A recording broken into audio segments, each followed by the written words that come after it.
presentar a los panelistas y profesionales que nos acompañan esta noche. Y voy a empezar presentando a Nicolás Cardoso, que es residente de nuestra escuela, precisamente FUCS. Nicolás y yo hoy vamos a estar como moderadores, haciendo las preguntas, recogiendo también las preguntas nuevas que puedan surgir durante el recorrido de este conversatorio, y agradecemos también pues a ustedes como audiencia que nos puedan hacer las preguntas que crean pertinentes también en el chat precisamente de este Meet, de esta reunión. Vamos a dar comienzo entonces con la presentación de nuestros panelistas y los integrantes entonces de nuestro conversatorio. Voy a empezar por las damas. Entonces voy a empezar por la doctora María Luisa Beltrán, que es médico de la Universidad del Tolima, pediatra de nuestra escuela, de la Fundación Universitaria Ciencias de la Salud, es infectóloga pediatra de la Universidad del Bosque. Actualmente se desempeña como infectóloga pediatra también en nuestro Hospital San José y en la Clínica Plena. Y procedo también a presentar, hoy se encuentra también con nosotros en esta mesa de muy ilustres profesionales, el doctor Vladimir Marín, que es pediatra de nuestra Fundación Universitaria Ciencias de la Salud, es neonatólogo y perinatólogo de la Universidad Nacional, es epidemiólogo de la FUCS, es el coordinador de nuestra unidad de recién nacidos en el Hospital San José y es el jefe de posgrado de pediatría precisamente en nuestra escuela en la FUCS. Nicolás, te escuchamos. Bueno, sí, yo también voy a presentarles, nos está acompañando el doctor Richard Alburo Ortega. Él es médico de la Fundación Universitaria San Martín, es pediatra de nuestra escuela de la FUCS y es neonatólogo de la Pontificia Universidad Javeriana, y además de tener su posgrado en nutrición pediátrica de la Universidad de Boston. Y pues nos está acompañando también el doctor Héctor Romero. Él es pediatra, neonatólogo, epidemiólogo, nutriólogo y es investigador también de Grupo Colciencias, pues, en Colombia.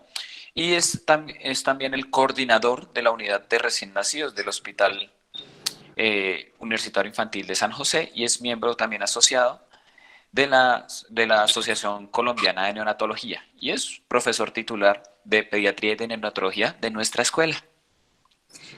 También contamos entre nuestros asistentes a la doctora Diana Arias, que nos alegra mucho que nos acompañe entre la audiencia para escuchar también sus apreciadas opiniones cuando lo considere conveniente.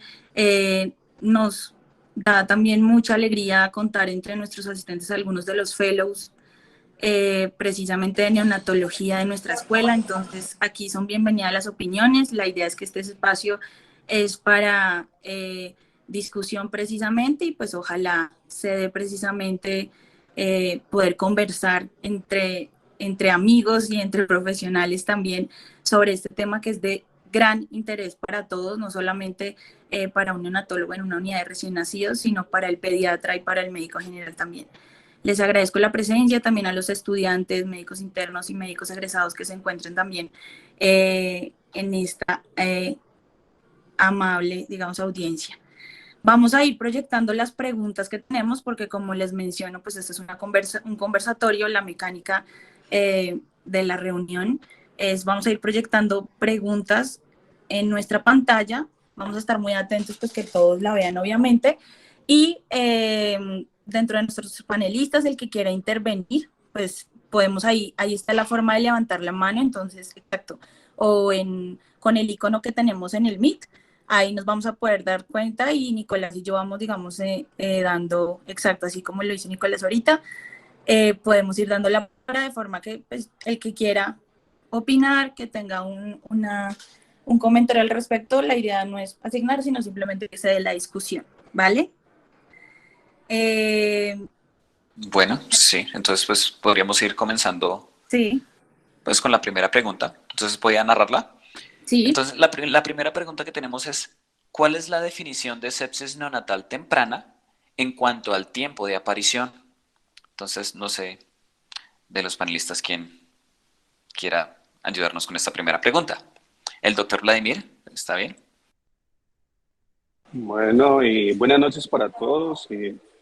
Muchas gracias al grupo organizador por invitarnos a este conversatorio sobre temas de neonatología de la cotidianidad. Acerca de la pregunta, digamos que podemos hablar de dos definiciones de acuerdo al tiempo, ¿sí?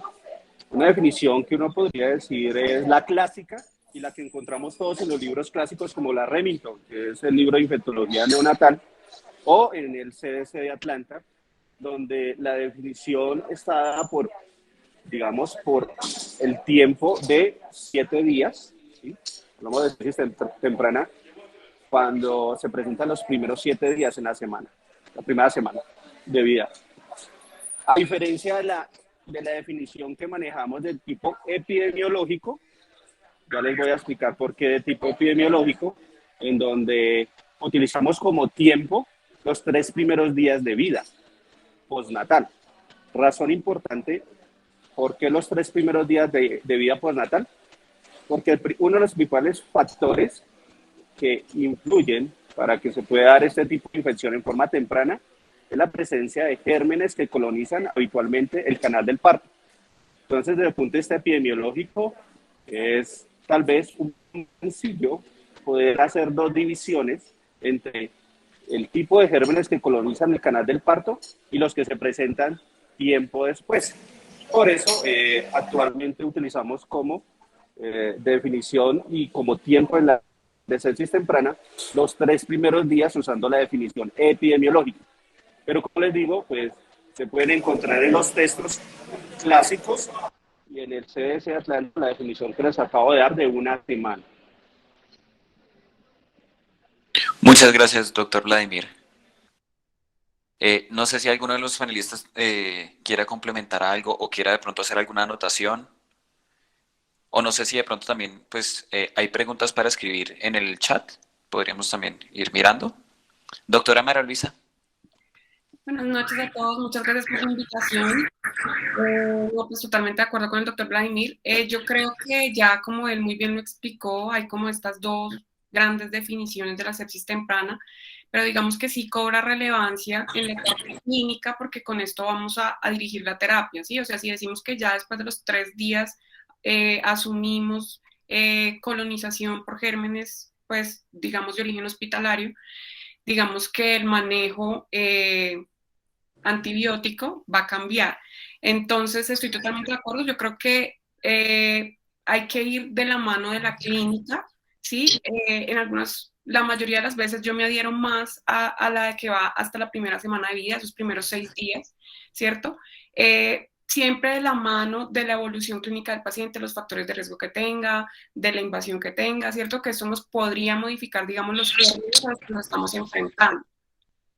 Entonces creo que es una pregunta muy importante porque nos, o sea, representan algunas oportunidades, un desafío para nosotros escoger o determinar si continuamos con el manejo empírico inicial que es enfocado a una sepsis neonatal temprana o si estos niños ameritan un cambio de antibiótico que vaya dirigido ya a patógenos que pueden ser pues adquiridos en el hospital. Entonces, de acuerdo con las dos definiciones, y yo creo que para, digamos, la interpretación de esto en la clínica va muy de la mano de las manifestaciones clínicas de los pacientes, de sus factores de riesgo, que eso lo vamos a ir desarrollando a lo largo del conversatorio. Gracias, doctora María Luisa. Voy a hacer una anotación, pues que recuerden que pues, estamos abiertos también a preguntas, entonces pueden ir dejando en la casilla de mensajes si de pronto hay alguna pregunta más relacionada con la pregunta inicial que hicimos, pues de pronto en ese aspecto. Y pues va a continuar la doctora Helen. Vamos a nuestra siguiente pregunta. Si quieren, pasamos la de gracias. ¿Qué tan frecuente en su experiencia o también en cuanto a evidencia científica que ustedes conozcan, qué tan frecuente es la sepsis neonatal por estreptococo del grupo B en Colombia?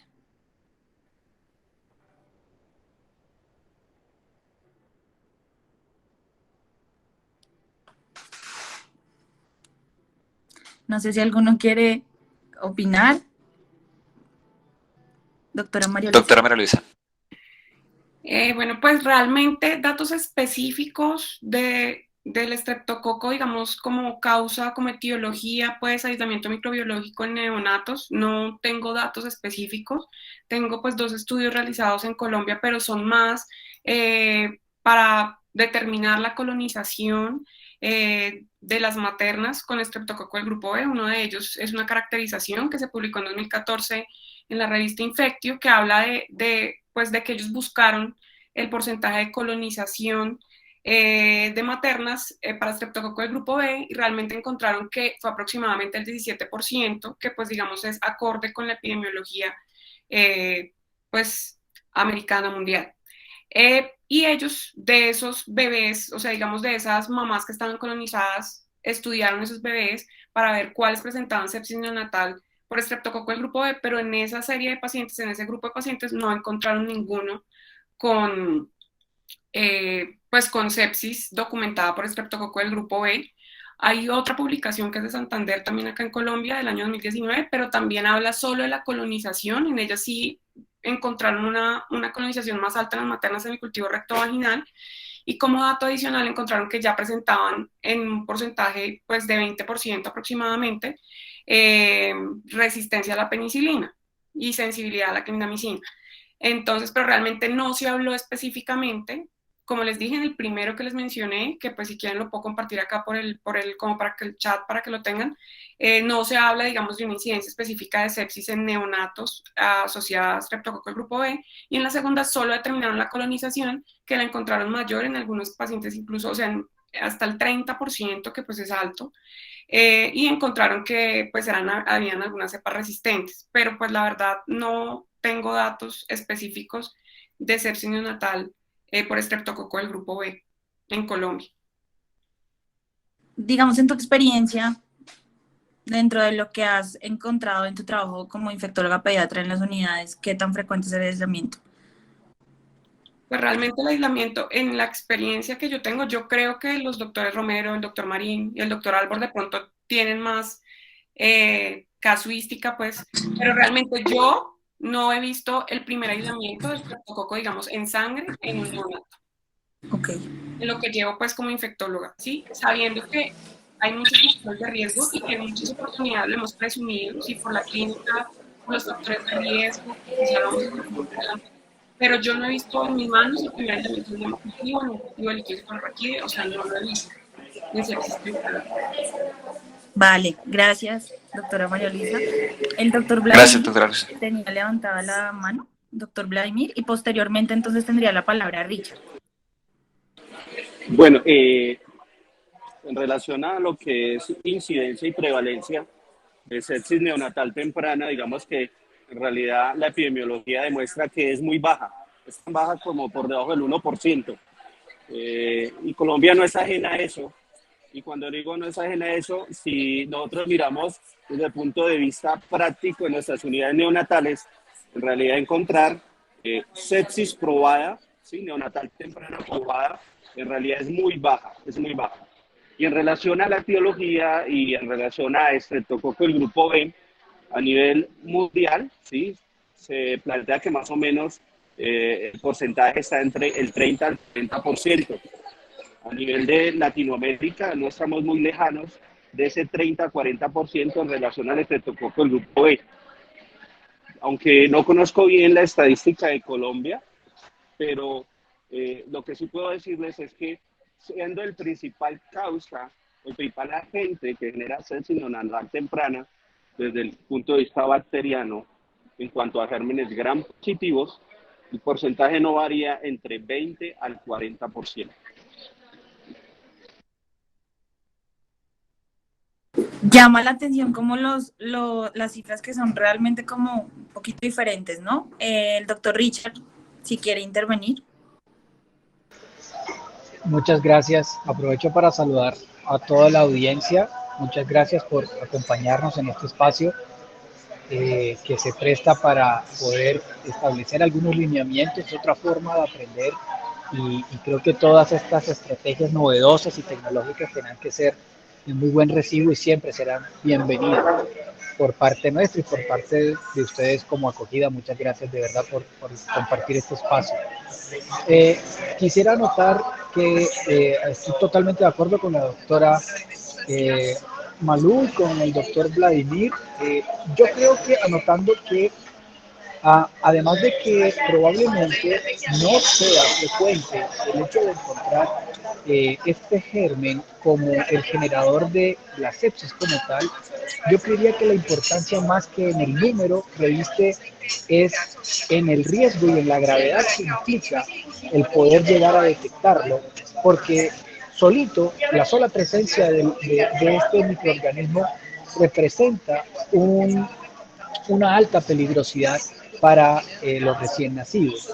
Es así como se puede llegar a documentar que el solo hecho de llegar a tenerlo puede llegar a desencadenar múltiples condiciones que probablemente no van a favorecer o que no van a establecerse en un plano de buen pronóstico para ese bebé, solamente por ese factor en sí.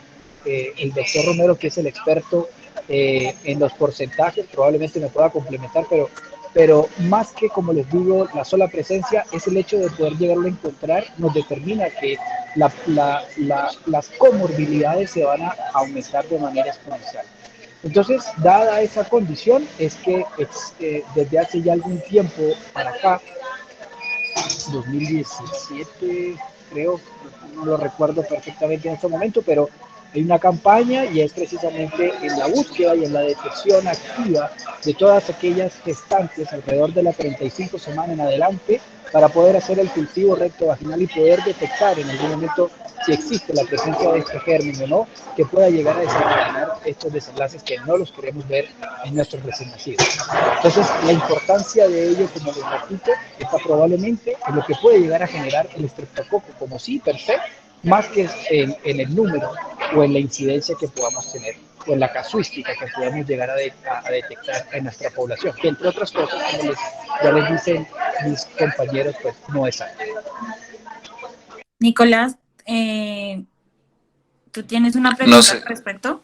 Sí, yo tengo una pregunta al respecto. Y aunque no sé si el doctor Romero iba a complementar algo antes o quiere unirse a la parte de la pregunta. Pero, bueno, listo. Mi pregunta es, como, ¿qué tanto podría afectar la estadística? Tanto la toma de un cultivo o como los medios de cultivo que se utilizan pues, actualmente o utilizamos en nuestras instituciones respecto a los patógenos que tenemos. Y pues también agregando en esa parte, si como cuáles son los mecanismos o las herramientas que tendríamos en caso tal de que eso lo afecte para, digamos que, tener un mejor dato de la estadística.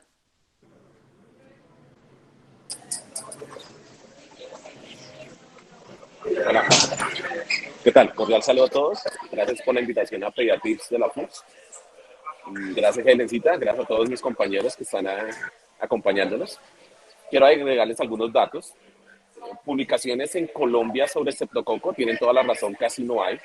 La más cercana es una que aparece en Cali. En Cali dicen que el segundo germen más frecuente de sepsis natal temprana para ellos es el estreptococo del grupo B y hace parte del 23% de una prevalencia muy baja. Imagínense que la prevalencia a nivel mundial es de 0,14 por 1000 nacidos vivos. Ellos encontraron que se encontraba en 0,01 por 1000 nacidos vivos. Ahora, experiencia que hemos visto en San José Centro, que llevamos muchos años ahí. En San José Centro en los últimos 10 años hemos encontrado solo un caso positivo de estreptococo del grupo B. Un caso. Eso significa que es 1 en 30.000. Súper exótico, súper exótico. El caldo de cultivo, el hemocultivo, detecta el estreptococo del grupo B. Pero si tenemos problemas es con la detección del cultivo rectovaginal de las mamás. Ahí sí hay falsos positivos en el cual podríamos tener falsa expectativa en una baja prevalencia de colonización de las mamás. Hay una literatura latinoamericana que apareció el año pasado donde habla de un mapa mundi de la prevalencia de colonización a nivel Latinoamérica y encontraron que para Latinoamérica era el 18.6 y Latinoamérica involucraba Colombia hasta abajo a Argentina. 18.6 como promedio, pero se iba hasta el 36%. Cuando tú comparas eso con Estados Unidos son muy parecidos. Ahora la pregunta, ¿por qué Estados Unidos tiene más niños con sepsis natal temprana teniendo la misma prevalencia de colonización en las mamás y nosotros tenemos poco, de pronto sea algún problema de el aislamiento del germen en los cultivos, podría ser. Aquí Malú nos va a asesorar un poquito más del tema. Bueno, no, gracias, doctor Romero. Y sí, de acuerdo, o sea, digamos que el principal factor de riesgo, como ya mencionamos, es la colonización materna. Como ya mencionaba Richard, digamos que esto cambió con el tamizaje, se han captado más pacientes, eh, que es algo, digamos, como de una variante, digamos, de preocupación, lo que yo les mencionaba. Por ejemplo, acá en este que es de Santander, que solo de maternas, no hablan de los neonatos, ellos dicen, listo, más o menos puede ir hasta el 30% la colonización, pero lo harto es que ellos ya encuentran que hay unas cepas que son resistentes a la penicilina. Sí, entonces uno ya dice como, pues no es como el estreptococo chévere que la penicilina le va muy bien, entonces ya eso habla de que hay un cambio en la epidemiología. Realmente el cultivo que se hace es muy sencillo, o sea, el estreptococo del grupo B puede crecer en agar sangre, ¿sí? ¿Qué puede ser difícil? Pues que como sabemos es un cultivo rectovaginal, pues pueden crecer otras colonias ahí, ¿cierto? Que pueden contaminar el cultivo. Pero pues realmente es un germen pues aerobio, crece en agar sangre, es relativamente sencillo. Lo otro que puede variar o que puede hacer que el cultivo tuviera, bueno, primero, limitaciones, la forma de cómo se toma, ¿cierto? El medio de transporte, o sea, que se ha tomado y que se ha procesado, digamos, de forma rápida. Si estas muestras que se quedan ahí con el hisopo ahí en ese tubo mucho tiempo, pues podemos perder, digamos, ahí viabilidad del germen. La idea es enriquecerlo pues rápidamente para que pueda crecer ahí. Y lo otro es el inóculo, o sea, qué tan puede que la señora esté pues colonizada, pero no sabemos el inóculo que tenga y por tal razón no nos crezca en el agar, ¿sí? Eso en cuanto a la mamá. En cuanto al bebé, igual, o sea, realmente el cultivo, pues digamos que los hemocultivos son enriquecidos, ¿sí? Cualquier, digamos, germen aerobio, incluso si los ponemos en medio anaerobio, ellos pueden crecer.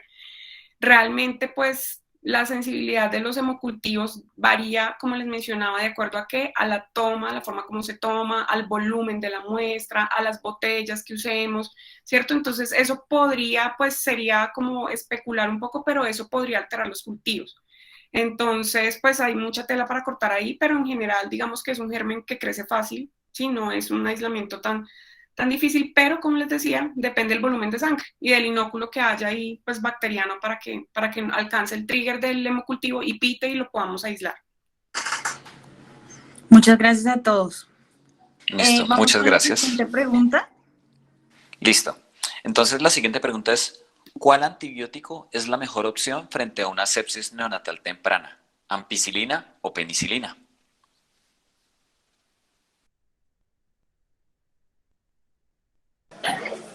Doctor Romero. Ok, entonces la opción se va por dos, la teórica y la práctica que haya demostrado algún estudio. En teoría la penicilina cubre muy bien el estreptococo del grupo B. Por eso el esquema americano es con penicilina. Para Colombia tenemos ampicilina, porque la ampicilina nos cubre al estreptococo y también nos cubre la listeria monocitogénica, que es uno de los gérmenes que está en el quinto lugar de natal temprana a nivel de Latinoamérica. Entonces, por eso escogemos ampicilina. Hay una muy buena publicación que apareció en el 2016 que comparaba los niños que recibieron penicilina versus ampicilina. Los dos son igual de efectivos. La efectividad es del 92% al 96%. Perfecto. Pero se dieron cuenta que los grupos que recibían ampicilina, en hacerles un análisis posterior a los niños en seguimiento, estaban menos colonizados por estreptococos, por Staphylococcus aureus, y se veían menos colonizados por Acinetobacter. Y había una colonización limítrofe menor con enterococo, comparados con los que recibían penicilina. Ese es un estudio americano, entonces, pero aún así, para los americanos, como el germen del 54% de ellos es estreptococo en grupo B, ellos se van por la línea de la penicilina. Esas son las dos visiones, tanto la teórica como la de un solo estudio que hay en la evidencia. Gracias, doctor Romero. No sé si alguno de los profes quiere más complementar, alguno de los panelistas, o tiene alguna otra. Doctor Vladimir. Bueno, en realidad cuando uno se va a la literatura no hay suficiente evidencia, ¿sí?, en relación a la elección del antibiótico y como nos lo mencionaba el doctor Romero, pues habitualmente se va mucho a la práctica y en relación a la práctica va mucho a la epidemiología y la epidemiología va muy acompañada al espectro de gérmenes que tenemos habitualmente. De ahí que por eso siempre cuando ustedes van a las lecturas, ¿sí?, encuentran de que la primera elección siempre es ampicilina más un aminoglucósido. Aunque cuando uno revisa, por ejemplo, la guía británica recomienda de primera línea penicilina más un aminoglucósido. Ese aminoglucósido puede ser gentamicina, que es el que habitualmente utilizan, o amicacina como el que nosotros utilizamos, de acuerdo a nuestro espectro y el manejo y la experiencia que tenemos con el uso de los antibióticos en nuestras unidades. Entonces yo diría que todavía es un tema que falta todavía investigar, ¿sí?, y que en realidad hay poca evidencia para poder demostrar y poder en cierta medida tomar una directriz. Pero a nivel mundial es lo que manejamos actualmente. Gracias, doctor Vladimir. La doctora Mara Luisa también nos quiere dar una opinión. No, pues totalmente de acuerdo con lo que ya mencionaron. Pues digamos que si tuviéramos la certeza con un aislamiento de un estreptococo del grupo B, la indicación sería penicilina, pero pues desafortunadamente por lo que ya hemos mencionado no es tan fácil pues encontrar, no, digamos que no en otros países que olvidé mencionar ahorita o en otros sitios o bueno, no tenemos la disponibilidad, hay pruebas moleculares para detectar el estreptococo del grupo B, sobre todo en las mamás, ¿cierto? ¿Qué tienen de desventaja? Pues que no nos dan la sensibilidad a los antibióticos, eso por un lado, y por otro, pues digamos el espectro de antibiótico, digamos la ampicilina nos amplía un poco más el cubrimiento, ¿cierto? Además de eso, ya como es una penicilina semisintética, ella nos amplía como para gram negativos que sean sensibles, entonces nos está cubriendo, nos está ampliando el espectro, además de darnos ese aporte para los gram positivos, como ya mencionaron los doctores Marini y Romero muy bien, que es pues obviamente el estreptococo del grupo B, además de esto la listeria, el enterococo, o sea, realmente nos da, que digamos que la penicilina también nos da cubrimiento, pero eso es una ventaja. Además de esto, nos da mejor por la parte de distribución farmacocinética, entra mejor al sistema nervioso central. Entonces, digamos que el perfil del antibiótico nos da más rendimiento para cubrir más gérmenes que la penicilina, ¿sí?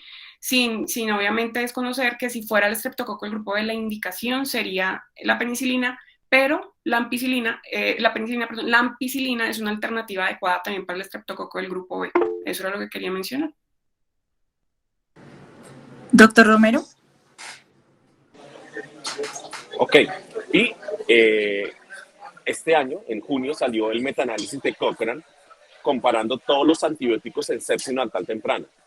La conclusión comparando esquemas como AMPI-Genta, PENI-Genta, AMPI-Amica, oxacilina-Genta, piperacilina, cefotaxime, AMPI y cefotaxime-Genta. Comparó todos esos esquemas y se dio cuenta que ningún esquema es superior al otro.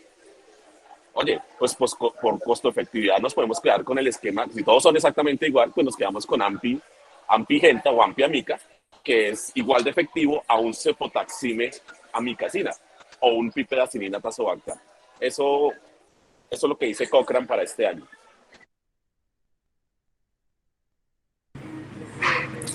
Vamos con nuestra siguiente pregunta. Les preguntamos, ¿sirve la calculadora de sepsis en Colombia? Si alguno de pronto nos quiere poner en contexto también, sobre todo porque hay algunos estudiantes y médicos internos en el contexto del concepto pues, de calculadora de sepsis o scores, bueno, pero particularmente en cuanto a la pregunta, si nos quieren poner en contexto también, pues muchas gracias y les esperamos de pronto pues sus opiniones. Ok, entonces la calculadora de sepsis la sacaron a la luz hacia el 2011. ¿Qué consiste? Hay un aplicativo y hay una página en internet acerca del mismo. En el aplicativo te piden algunos datos de factores de riesgo. ¿Qué hace la calculadora? Suma los factores de riesgo y le da el riesgo total que el niño tendría de desarrollar una infección neonatal temprana. Con ese riesgo total, lo cruzan con el estado clínico del niño y la calculadora te dice qué podrías hacer de opción. Opción como observar, opción de hemocultivar y observar, u opción de iniciar antibiótico y hemocultivar. Entonces, hay aplicativo en iOS, en Apple. El aplicativo se llama EOS, Early Onset Sepsis. Y en Internet la encuentras como Cardiac Calculator Sepsis. Esa inicialmente se creó para Estados Unidos. ¿Por qué se inventó para Estados Unidos? En Estados Unidos empezaron con una prevalencia de más o menos 1.4 de sepsis natal temprana por 1000 nacidos vivos. A medida que han pasado los diferentes consensos, los 3 consensos de sepsis, pasó de 1.4 a 0.14 la prevalencia. Uno de los datos más importantes que hubo en el cambio fue haber inventado la calculadora de sepsis. Esta pide datos como son: ¿cuál es la incidencia de sepsis en la unidad que nació el niño? ¿Cuál es la temperatura de la mamá? ¿Cuál es la duración de la ruptura prematura de membranas que tiene la mamá?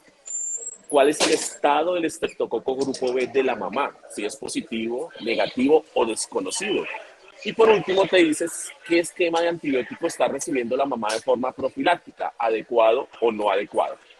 Eso tú le haces el cálculo y te da. En Estados Unidos se implementó cuando la prevalencia en las mamás en estar colonizadas rondaba el 32 al 36%. Si tú extrapolas esa calculadora para Latinoamérica, pues ya tiene una prevalencia de colonización entre el 18, 18.6 hasta el 32%, son porcentajes muy similares. Significa que la calculadora serviría para la prevalencia de colonización materna para Latinoamérica. Doctor Vladimir, ¿lo escuchamos? Bueno, complementando un poco lo que nos comentaba el doctor Romero y yéndome a la pregunta que si es útil la calculadora de riesgo de Kaiser para sepsis en Colombia, yo diría que sí es muy útil siempre y cuando la utilicemos y tengamos muy en cuenta las variables que son muy sencillas, como las mencionaba el doctor Romero, y que deberíamos de siempre preguntar, ¿sí?, previo al nacimiento de los pacientes para poder definir en cierta medida aquellos que tienen riesgo, ¿sí?, riesgo o que tengan indicadores clínicos de infección para poder definir las estrategias de manejo. Entonces yo sí pienso que sería muy útil. ¿Y en qué me baso eso? Pues los resultados y las estadísticas han demostrado que disminuye en cierta medida el uso y el abuso en la utilización de antibióticos, ¿sí?, que es algo que en cierta medida tratamos de, en las unidades de neonatales, erradicar y limitar el uso y el abuso de los antibióticos en forma indiscriminada, y yo creo que con la calculadora de riesgo podemos en cierta medida disminuir el uso y el abuso en la utilización de antibióticos en las unidades neonatales si la utilizáramos. Pero pues a pesar de que la tenemos clara, muchas veces no la utilizamos y por eso muchas veces vemos el día a día que colocamos en forma irracional antibióticos. Y también viene entonces la otra pregunta: ¿cuándo retirar ese antibiótico que yo decidí en algún momento iniciar? Digamos que la calculadora de riesgo en eso, digamos que ha sido muy práctico y muy útil para la vida cotidiana de los que trabajamos en las unidades de cuidado intensivo. Entonces yo diría que sí es muy útil y deberíamos de utilizarla, y eso nos va a ayudar a controlar el uso y el abuso en la utilización de antibióticos. Muchas gracias, doctor Romero. Bueno, me disparo, pero bueno, les cuento. Mire, Vladimir lo tiene muy claro. La calculadora de sepsis redujo un 75% la toma de hemocultivos en Estados Unidos. Redujo un 56% el inicio de antibiótico en los recién nacidos. Y hay una publicación que salió este mes en el cual, si el niño con la calculadora de sepsis, tú le haces la calculadora y no le da para infección, ese niño tiene mayor probabilidad de que reciba leche materna de forma prolongada. En cambio, si ese niño se queda hospitalizado porque el médico decidió hospitalizarlo sin ver la calculadora, la lactancia materna se ve frustrada. Una publicación reciente, imagínense. Para todo eso sirve. Muy interesante. Yo creo que en el día a día tenemos que echar mano precisamente de esas herramientas que nos va brindando la tecnología y no cerrarnos a nuevos recursos y a nuevas precisamente herramientas que nos hagan más fácil, porque así como los escucho, le hace uno más fácil la práctica diaria, Y es precisamente. gratis. El aplicativo es gratis Es gratis en iOS. iOS. Sí. Doc, ahí el valor de la incidencia que uno debería tener es de 0.5 sobre 1000, ¿cierto? El DCDC. Para nuestra población. Ahí le da a usted de 0,1 a 0,6 por 1000. Usted escoge. Yo le cuento. Nosotros estamos entre 0,1 y 0,5. Las dos unidades recién nacidos, tanto infantil como San José. Más tirando al 0,1, viendo la estadística de nosotros. Pero unidades neonatales, ¿para quién nos sirve la calculadora de Cepsis? Una vez. No sirve para neonatos por encima por debajo de 35 semanas. No sirve la calculadora. Y no sirve para unidades neonatales que tienen incidencia alta de sepsia natal temprana, por encima de 0,7. Ahí no le sirve.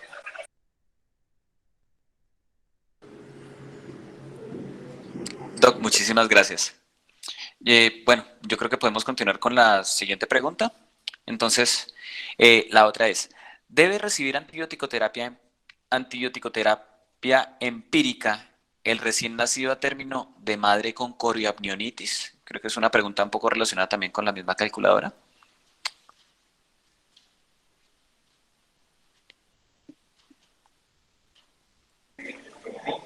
Ok, les Romero. comentamos que hay la versión vieja, ¿sí? Que está vigente, no, ya dejó de estar vigente para Colombia, pero muchos la tienen vigente, y la versión nueva.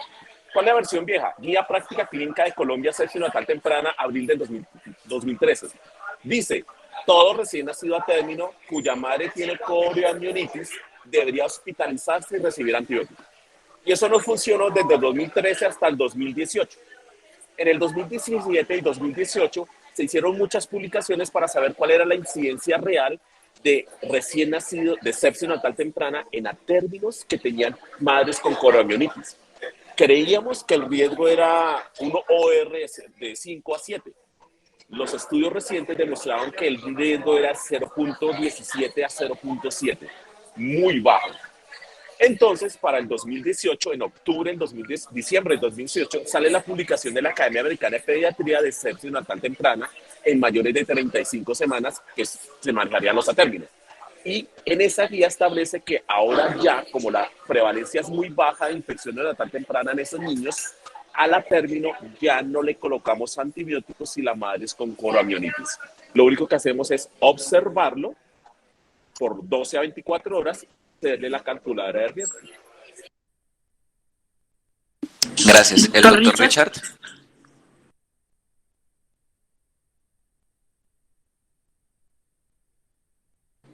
Doctor Richard, ¿tiene el micrófono apagado? Perdón. Gracias. Totalmente de acuerdo con el doctor Romero. Esa pobre fuerza estadística que en algún momento se pensó que había una relación directa y que podía generar un grave problema para nuestros recién nacidos, probablemente por esa connotación es que en algún momento se hizo la recomendación y era muy fácil de entender que toda madre que estuviera con corioamnionitis, pues sencillamente el bebé tenía que entrar a la unidad, hospitalizarse, antibióticos, hemocultivos y demás. Pero, así como muy bien ya lo explicó el doctor Romero, pues realmente no existe ese peso estadístico necesario para poder llevar a todos esos recién nacidos y tratarlos como si fuera esa receta de cocina. Fácil, mamá con corioamnionitis, lo entro y lo hospitalizo y le comienzo antibióticos. Realmente son más los riesgos que se corren al poder ejercer esa práctica fácil, porque definitivamente un mal uso de la antibiótico-terapia en ellos sí nos van a tener unas consecuencias que se tendrán que ver posteriormente.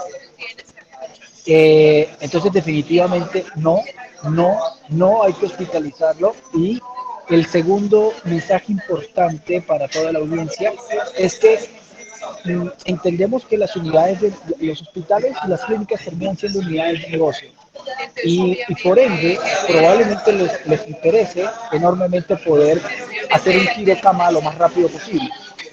En eso también, allí también están las maternas y por supuesto los recién nacidos. Pero es fundamental que ese tiempo de observación pueda darse de una manera adecuada y de una manera completa. Y cuando hablo de una manera completa, es que esa observación tendrá que ser mínimo 24 horas. Y no solamente por condiciones de tipo infeccioso, sino también por condiciones de tipo respiratorio y cardiovascular, inclusive. Entonces, con una sola herramienta, como es la observación estricta, por 24 horas, vamos a poder cerrar esos factores de riesgo o esas ventanas que pueden llegar a generarse para entidades que podrían llegar a suscitar una mala evolución en los recién nacidos. Y específicamente les hablo de la sepsis, específicamente hablo de cardiopatías, entre otras entidades que podrían llegar a surgir durante esas primeras 24 horas. Por eso, todo recién nacido, cesárea o parto debe vigilarse 24 horas, en este caso al lado de su madre, pero con nuestra inspección cercana en la detección de posibles eventualidades o anormalidades que orienten a tomar una nueva conducta terapéutica. Gracias, doctor Richard. Y el doctor Romero también nos quiere hacer un comentario. Sí, dos aclaraciones. Las guías internacionales más recientes, la americana, la europea y la NICE del Reino Unido, ya no establecen a término o pretérmino. Establecen 35 semanas para abajo o 35 para arriba. ¿Okay? Entonces ya no hablamos de a término o pretérmino, ya son 35 semanas. Primero. Y segundo, ya no se habla de coroamiólisis. El término ahora que se acogió por el Colegio Americano de Obstetricia, el ACOG, desde 2017, es triple I. Triple I de infección, inflamación intrauterina. Gracias, doctor Romero. Doctora María Luisa. No, totalmente de acuerdo con lo que ya han mencionado. Yo creo que adicional a esto que mencionó el doctor Romero, también es importante pues mencionar que las guías también nos recomiendan que lo ideal sería tener el diagnóstico etiológico de la infección intraamniótica. O sea, lo ideal sería tener una coloración de Gram, ver que hay una infección ahí. Si desafortunadamente, o un estudio histopatológico de la placenta, pero pues desafortunadamente en el momento que el bebé nace, pues no tenemos pues esos datos, y de todas maneras no, desafortunadamente tampoco se hace en todos los escenarios. Entonces, muchas de las veces obviamente son sospechas clínicas de esa infección intraamniótica materna. Entonces, pues es una anotación que ya han hecho, pero entonces la clínica manda, o sea, igual el bebé se va a observar, no es un bebé que se va a ir, sino que lo vamos a estar chequeando para ver que todo vaya bien, y ante cualquier deterioro clínico, pues obviamente digamos que empezaríamos todo el algoritmo de sepsis pues con su toma de cultivos y observación y esto, y bueno, y pues otras decisiones de acuerdo a la condición clínica, pero entonces sí es una medida que ayuda para que pues no usemos, digamos, antibióticos de forma empírica en pacientes que se pueden observar y que podemos vigilar cómo es su comportamiento clínico. Vamos a seguir con bueno, valga la redundancia, con la siguiente pregunta. ¿Qué se debe hacer con un recién nacido pretérmino de madre con cultivo rectovaginal positivo para estreptococo del grupo B que no ha recibido antibiótico profiláctico?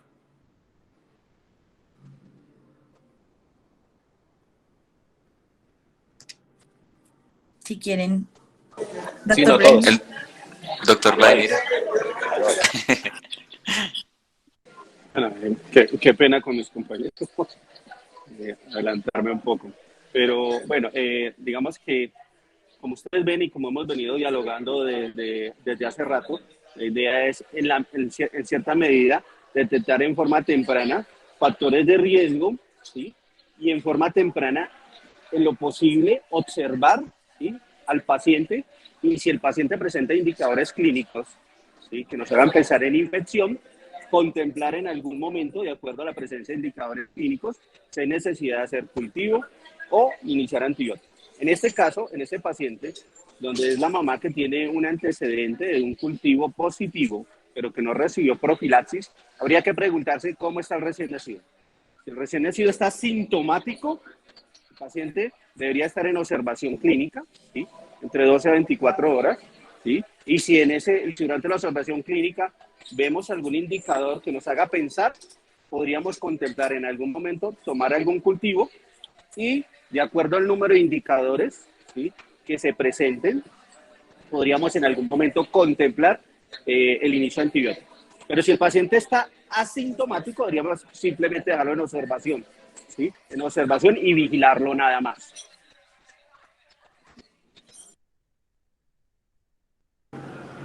¿Algún otro de nuestros panelistas quisiera intervenir al respecto? Bueno, yo les quiero mostrar las dos versiones de esa respuesta. La versión europea y del Reino Unido es la que acaba de contemplar Vladimir. Es un paciente que si no está sintomático lo dejas en observación. Ahora, ¿cuál es la concepción americana? Los americanos sacaron el paper de estreptococo del grupo B en agosto del 2019. Es el paper oficial para los Estados Unidos. Maralu lo ha leído. En ese paper establece que los niños prematuros menores de 35 semanas que la mamá tiene cultivo rectovaginal positivo y la mamá no recibió antibiótico profiláctico y el menor de 35 semanas, ese niño tiene que recibir antibiótico. Imagínense. Hemocultivos, hospitalización y antibiótico. Y el niño mayor de 35 semanas a 37 semanas queda en observación. Y el recién nacido a término queda en observación. Entonces, ¿se dan cuenta las dos versiones de la misma pregunta? Americana, europea. Recuerden que ellos dos pelean mucho. NICE es una guía del Reino Unido, europea, y la Academia Americana de Pediatría es muy americana. Y pues a veces no coinciden y pues tratan de pelear. Ok, muchas gracias. Vamos a ir con la siguiente pregunta. ¿Listo? Bueno, la siguiente pregunta es, ¿a qué llaman banderas rojas según las guías NICE y las guías americanas de pediatría?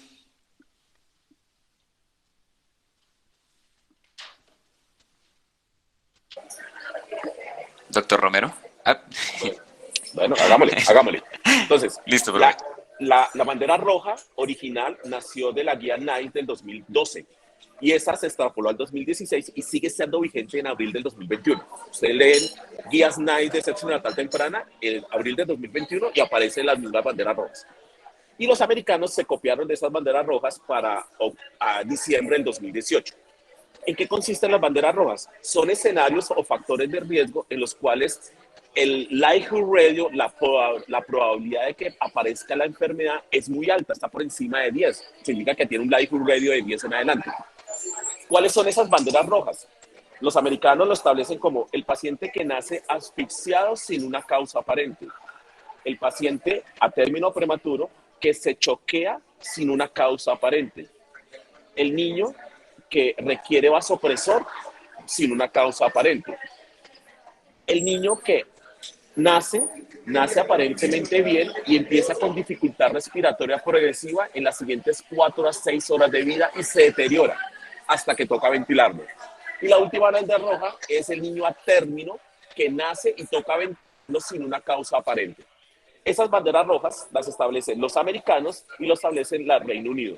La sola presencia de una bandera roja, ya sea en un término o en un prematuro, indica en ambas guías el inicio de antibiótico al recién nacido. Gracias, doctor Romero. Doctor Richard y el doctor Laino también. Creo que el profe dentro del paciente que se asfixia sin un aparente factor de riesgo, el paciente que convulsiona. Entonces, ya habiendo estudiado que no hay alguna causa neurológica que soporte el porqué de la convulsión, entonces probablemente estamos ante un escenario de una sepsis. Entonces, sería como el complemento. Y hacen mérito precisamente a la connotación o a la denominación de, ojo, tienes una manifestación cardinal que te está dando una altísima probabilidad de que exista concomitantemente un escenario infeccioso, para lo cual tendrás que darle manejo, tendrás que estudiarlo, tendrás que soportarlo y pues obviamente luego tomarás decisiones dependiendo de cuál sea la clínica y los paraclínicos que te vayan a acompañar. Gracias, doctor Richard. ¿Y el doctor Vladimir? No, creo que ya mis compañeros hablaron bastante sobre el tema, no tengo algo más por adicionar por el momento. Gracias, doctor Vladimir. Vamos con la siguiente pregunta. ¿Habría algún problema en que iniciemos cefotaxime como antibiótico empírico en sepsis neonatal temprana? Malú. Doctora María Luisa. Bueno, ya pues hemos mencionado algo y realmente pues la idea de los esquemas antibióticos pues es ir acorde a la epidemiología de la sepsis que tengamos y acorde con el espectro que tenga el antibiótico. Cada antibiótico tiene un perfil. ¿Se podría usar? Sí, se podría usar, ¿sí? Pero entonces, ¿cuál es la idea? Guardar este perfil para casos específicos como por ejemplo sospecha de infección por gram negativos resistentes que se estén escapando, digamos, al cubrimiento inicial que tenemos con ampicilina amicacina, por ejemplo, en nuestra unidad, aunque es de resaltar que amicacina tiene un muy buen perfil para gram negativos, nos cubre en muchas oportunidades, es adyuvante para gram negativos resistentes, ¿sí? Entonces, es un perfil que nos ayuda, que entra bien al sistema nervioso central, o sea, nos cubre pues neuroinfección y en los casos de sepsis neonatal temprana asociada a ampicilina es una muy buena opción, ¿sí? Que da cubrimiento a los gram positivos que ya hemos mencionado, como enterococo, listeria, no el cefotaxime, sino seguimos con el cubrimiento que nos da la ampicilina, que nos cubre el enterococo, nos cubre listeria, ¿cierto? Y nos cubre estreptococo del grupo B y el cefotaxime nos puede, también cubre el estreptococo del grupo B, pero nos da más rendimiento para los gram negativos resistentes. Entonces la respuesta es, ¿se puede usar? Sí se puede usar. La otra pregunta es, ¿en quiénes lo vamos a usar? Entonces sí hay que determinar cuál es el perfil de nuestro paciente para hacer ese cambio de antibiótico pues a una cefalosporina asociado en sepsis temprana pues ampicilina por las razones que les menciono. ¿Cierto? Que, digamos, eso, digamos, es como la parte del pro, pues, de la situación, que podemos tener en contra. Digamos que si tenemos un germen, como por ejemplo un AMC que no haya expresado, podemos hacer que haya una hiperexpresión de beta-lactamasas asociadas a cefalosporinas de tercera generación. Sí, puede pasar en los gérmenes que tienen beta-lactamasas que no se han expresado y que son resistentes a este antibiótico, pero ya estamos hablando de un espectro de gérmenes resistentes, con resistencia inducible. Pero pues eso es lo que considero, tiene muy buen perfil para el sistema nervioso central y en casos específicos como los que mencioné, es una buena alternativa. Gracias. Gracias. ¿Alguna otra intervención?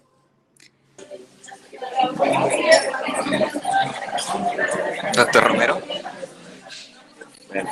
Imagínese que cuando usted lee el metaanálisis de Cochrane, que utilizaron los diferentes esquemas antibióticos en sepsis neonatal temprana, se encuentra con algunas cositas. Recuerden que ampicilina tiene muy buen espectro y aparte disminuye la colonización por otros gérmenes. Se encontraron que cuando utilizaba cefotaxime de forma empírica, sin compromiso del sistema nervioso central, se incrementaba la muerte 2 veces. Imagínense. Por eso los americanos no usan la cefotaxime a no ser que haya datos sugestivos de neuroinfección. Y otro datico que les meto, los niños que recibieron piperacilina tazobactam como esquema de primera línea desarrollaron menos enterocolitis tardía. No les estoy diciendo que vamos a utilizar piperacilina tazobactam, pero son cosas que se encuentran en los subanálisis de los metaanálisis. Gracias a todos por sus valiosas opiniones y aportes. Vamos con la siguiente pregunta, Nico. Listo, entonces la siguiente pregunta es, ¿en qué escenarios se realiza punción lumbar en sepsis neonatal temprana? Doctor Vladimir. En realidad, en sepsis neonatal temprana solo hacemos punción lumbar en 2 escenarios. El primer escenario es cuando tenemos hemocultivos positivos y el segundo escenario es cuando tenemos signos clínicos que nos hagan pensar o nos haga sospechar meningitis o signos neurológicos. Esos son los 2 únicos escenarios que tenemos. Otro escenario podría ser ese niño que llevamos con antibiótico y su condición clínica es tan inestable que nos hace pensar de que en vez de ir mejorando, se está deteriorando la condición del paciente. Entonces, ese podría ser otro escenario, pero principalmente los 2 primeros. Gracias, doctor Vladimir.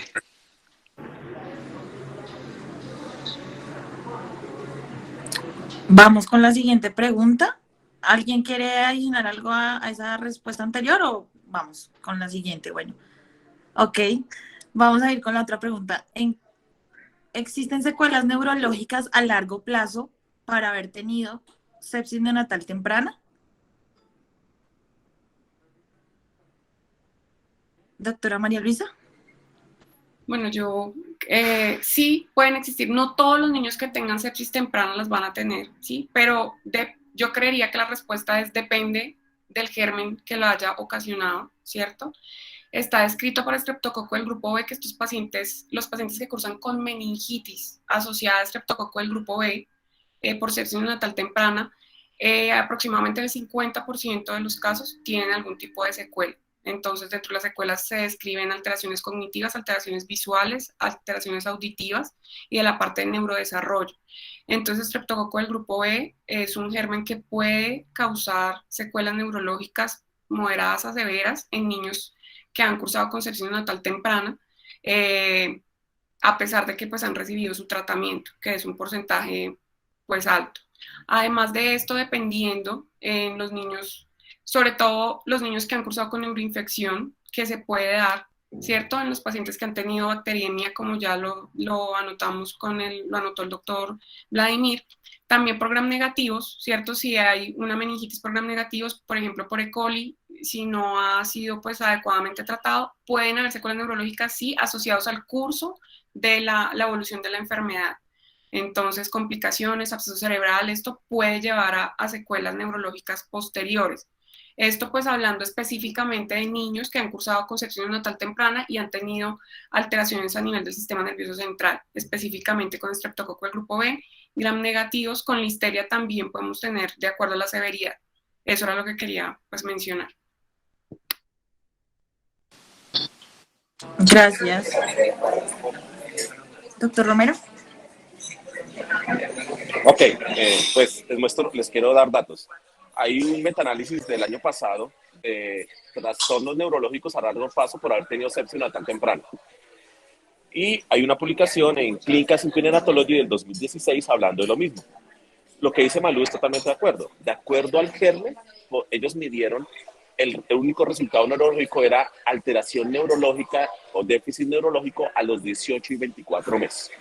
Se dieron cuenta que en general los que más producían déficit neurológico con un OR entre 4 y 16 veces eran los gram negativos no entéricos, klebsielas, pseudomonas y serratias. Entonces es un riesgo muy alto en niños a pesar de no tener meningitis. Estamos hablando de solo bacteriemia, sangre. Los gram positivos, el riesgo es de 1.4 a 1.8. Y dentro de los gram positivos, los que más producían el riesgo, uno pensaría que no, el estreptococo coagulasa negativo y en segundo lugar el estafilococo aureus. El estafilococo coagulasa negativo, perdón, en primer línea, y en segundo el estafilococo aureus. Son los gérmenes que más producen déficit neurológico con OR estadísticamente significativo. Entonces, una tan temprana es un problema neurológico a largo plazo. Gracias, doctor Romero.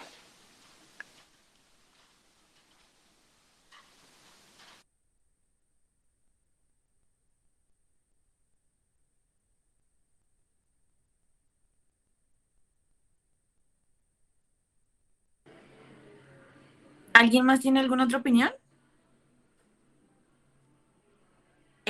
Siendo así, pues no tenemos más preguntas por ahora dentro de nuestro chat. No sé si alguien de pronto dentro de la audiencia quisiera hacer alguna pregunta libremente o de nuestros mismos panelistas quisieran, en caso de que no haya más preguntas dentro de nuestros mismos panelistas, quisieran darnos como mensajes centrales, conclusiones para dar ya algo de cierre a nuestro conversatorio. Doctor Vladimir. Bueno, posteriormente la doctora María Luisa y Richard. Qué pena. Sigue, Vladimir. Bueno, mensajes importantes. Como ustedes ven, la literatura mundial y las últimas guías, tanto el Reino Unido como las americanas, están trabajando mucho en lo que es la prevención, en relación a la prevención, a detectar factores de riesgo e indicadores clínicos que pueden poner en riesgo de infección, llevando esto a que disminuyamos el uso y el abuso en la utilización de antibióticos, ¿sí? Y utilicemos, no utilicemos en forma indiscriminada los antibióticos para generar resistencia y mayor daño. Ya está demostrado que, por ejemplo, abusar del antibiótico por más de 5 días, ¿sí? Por más de 5 días, incrementa la incidencia, por ejemplo, de sepsis tardía. Y no solo de sepsis tardía, sino de enterocolitis, ¿sí? Y es algo que mucho les digo yo cada vez que estamos en la unidad y pasamos ronda y cambiamos de ciclo antibiótico en forma constante sin tener claro en realidad si el paciente está acosando con una infección, sí o no. Entonces la invitación con esto es a decirles, tengamos muy en cuenta los factores de riesgo y los indicadores de infección antes de tomar una decisión tan trascendental de iniciar antibióticos. Y cuando iniciemos antibióticos, tengamos muy claro la estrategia, por cuánto tiempo lo vamos a llevar, ¿sí?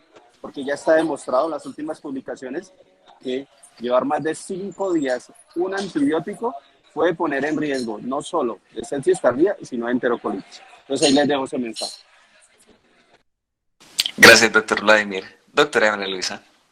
No, totalmente, pues sí, quería mencionar, pues me uno a los comentarios del doctor Vladimir. Yo creo que es importante, pues mencionar, como él ya decía, quería mencionar la enterocolitis también, o sea, quitar de forma temprana los antibióticos en estos pacientes que no cumplen esos criterios, que no tenemos aislamiento, que va clínicamente bien.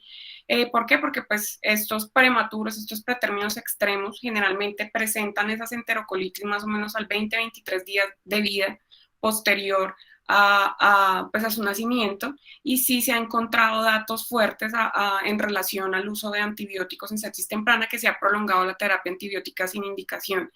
Entonces quería hacer mención de eso. Menciona que la profilaxis en las pacientes colonizadas con estreptococo del grupo B pues ha bajado mucho la incidencia de sepsis neonatal temprana. Entonces nosotros como pediatras pues debemos vigilar, ver que estos pacientes que están colonizados reciban su profilaxis de forma adecuada. Es responsabilidad también de nosotros ver que esta paciente tiene ese factor de riesgo y anotarlo en la historia clínica y anotar si recibió la profilaxis o no, porque esto es de ayuda y va en relación a la evolución del bebé. Y de acuerdo, pues me uno también a ese, digamos, ese llamado del doctor Vladimir al uso racional de antibióticos. Son una herramienta, son una ayuda, pero pues digamos que también lo que mencionaba el doctor Romero, también a veces esto cambia toda la flora de los niños y los predispone a que se colonicen por otras cosas que no son, digamos, tan buenas, por otras bacterias que son ya del ámbito hospitalario. Entonces, esto puede causar infecciones también. Entonces, de acuerdo, uso pues racional de antibióticos y ver que también pues son buenos, nos ayudan, pero también pueden ocasionar otros riesgos en nuestros recién nacidos. Doctor Richard. Yo creo que para finalizar sí me gustaría dejar dos mensajes finales, y es que el primero de ellos va muy de la mano con lo que nos exponía el doctor Vladimir. Es supremamente importante que podamos gastar el tiempo que sea necesario para poder tener el sustento y argumentar si en algún momento estamos ante una posible sepsis o no. ¿Qué pasa? Esto es muy variable. Sabemos y conocemos que no vamos a encontrar tácitamente, de una manera clara y definida, porque la expresión de la sepsis como tal termina siendo muy variable. Y terminamos viendo casos en donde hay unos compromisos que son muy evidentes, pero hay otros que no. Y definitivamente ambos escenarios nos requieren del soporte con la terapia antibiótica. Entonces, pero probablemente si nosotros vemos en retro, podemos encontrar probablemente que hay datos poderosísimos dentro de la historia clínica perinatal, materna y adjunto a la atención del parto y esas primeras horas, que probablemente nos podrán llegar en algún momento a documentar y tener el peso que necesitamos para poder tomar la decisión y acercarnos de manera más detallada a ese posible diagnóstico de sepsis. Es importante también identificar que el riesgo que se corre cuando no se tiene esa ayuda terapéutica la evolución claramente no va a ser la mejor y la sepsis nos va dando pasos agigantados en donde nos empieza a ganar la carrera. A veces tratar de reversarlo va a ser bastante difícil. Y no con esto quiero decir que entonces para todo el mundo antibióticos y ya vemos qué hacemos, porque no, porque claramente ese no es el sentido y las campañas actuales apuntan básicamente a dos cosas. Primero, no colocarlos de manera irracional y sin la necesidad de que así sea. Lo primero. Y lo segundo, si usted lo colocó, entonces documente lo posible, lo mayoritariamente posible, para que usted pueda suspender esa terapia antibiótica si realmente no la necesita. Entonces, países un poquito ya más avanzados, primermundistas, tienen cortes de antibioticoterapia entre 12 y 18 horas. Cuentan con herramientas que de pronto nosotros no las tenemos, pero creeríamos que una buena práctica, probablemente un buen punto de corte debe estar cercano entre las 48 y 72 horas si definitivamente no se necesita la terapia antibiótica. Eso como primer mensaje grande. Y como segundo mensaje que me gustaría dejarles es que existen otras alternativas coadyuvantes que no son propiamente antibiótico-terapia y que de alguna manera pueden llegar a ejercer un peso favorable para la evolución de estos bebés.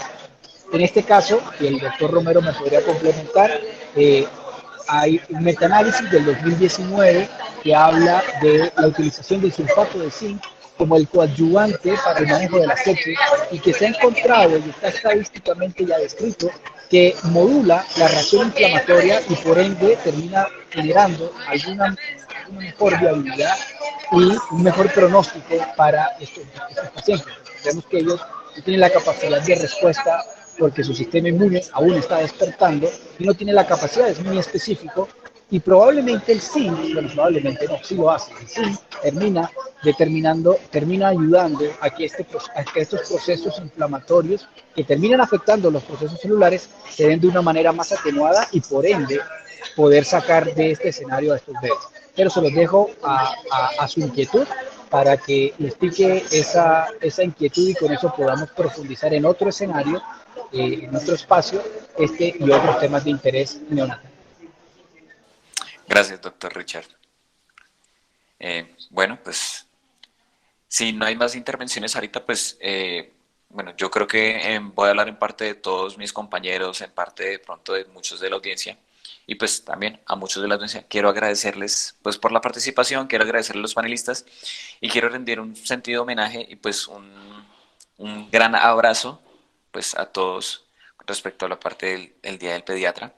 Esta profesión pues para mí en estos momentos lo está significando todo y me siento muy orgulloso de participar, de haber estado compartiendo con ustedes, de estar hablando con ustedes, con mis profes. Y pues no, muchas gracias a todos y se merecen todos un aplauso. Muchas gracias. Muchas gracias a todos, muchas gracias al doctor Vladimir, al doctor Héctor Romero, la doctora María Luisa Beltrán y por supuesto al doctor Richard Albor por sus muy apreciadas opiniones, unos conceptos completamente actualizados que en particular yo me llevo muchos mensajes para mi práctica diaria y yo creo que por todos los que los escuchamos. Muy agradecida con toda la audiencia. En algún momento tuvimos 52 asistentes, entonces me siento muy orgullosa de estar precisamente rodeada de unos compañeros tan especiales, tan juiciosos, tan actualizados en cuanto a conocimientos y nivel académico. Entonces creo que ha sido todo un éxito este conversatorio, que para mí es de mucho orgullo que haya sido precisamente el primer conversatorio en Pediatips Fuchs. Espero seguir contando, esperamos desde Pediatips Fuchs, seguir contando con su presencia, su colaboración, que fue de muchísima ayuda el día de hoy. Les agradezco mucho a todos la presencia, a Nicolás por la compañía, por las preguntas y acompañarnos en esta moderando este panel. Bueno, y como dijo Alan por ahí, si quieren, pues quienes quieran pueden prender las cámaras y nos tomamos una foto. Ahí como para cerrar. Puedes hacer desde ahí, exacto. Hola, Lancito. Hola. ¿Listo? Bueno, sonrían. Ah, una sonrisa. Gracias.